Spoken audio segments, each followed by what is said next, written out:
මහත්තයා අපි සමාජ මාධ්‍යයේ නිවන හොයන්න හොඳ නැහැ. මොකද සමාජ මාධ්‍යයේ අපිට ඇසුරු කරන්න වෙන්නේ පොඩි තිරයකින්. බොහෝම පළල් චින්තනයකට විමුක්තිය අහුවෙන්නේ. පොඩි තිරයක් කරා විමුක්තිය හොයන්න එපා. පුංචි තිරයකින් විමුක්තිය හොයන්න යෑම කියන්නේ විමුක්තියේ නාමයෙන් කෙලෙසුන්ට හසු වී යාම. ඒ නිසා ඔය පින්නතුල්ලා නිවන් මඟ නම් Facebook එකේ හොයන්න යන්න එපා. නිවන් මඟ වඩන්න ඕන එක.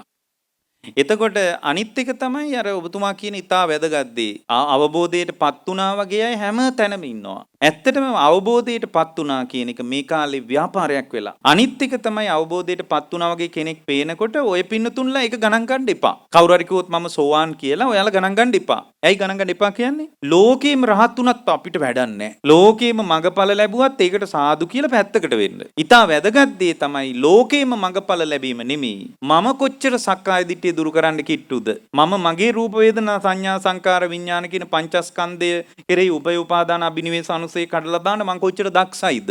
ඒ දක්ෂතාවය තමයි ඉතා වැදගත් දේ. ඒ නිසා ලෝකේම රහත් වුණා කිව්වත් සාදු කියලා පැත්තකට වෙන්න. අනේ රහත් වුණා කියලා පස්සෙන් ආරාම වලට යන්න හදන්න එපා. ලෝකේ සත්‍ය අවබෝධය කරා යන්නේ කාරණා දෙකකින්. එකක් තමයි පටිච්ච සමුප්පාදයේ තමන්ගේම ජීවිතේ විමසා බැලීම. දෙවෙනි එක තමයි ඒ විමසා බලපු ජීවිතය උදාහරණයක් විදිහට භවපච්චයා ජාති කියලා දකින්න එක තමයි ධර්මාර්ථය.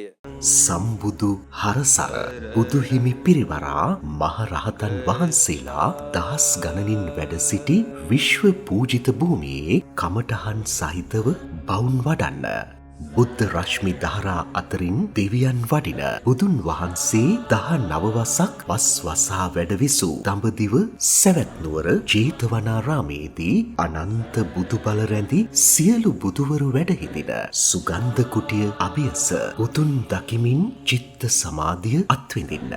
සැරියුත් මුගලන් සීවලී අනුරුද්ධ රාහුල අංගුලිමාල ආනන්ද ආදී මහරහතුන් ජීවමාන කරන කුටි අතර අම රස විඳිමින් පූජනීය හසලක සීලවිමල ස්වාමීන් වහන්සේගේ වැඩමවීමෙන් දඹදිවදී එක් වරක් පමණක් සිදු කරන දුලබ පින්කම් මාලාවට ඔබ සැමට ආරාධනා. ශාන්ති බුද්ධ භූමි සංවිධානය.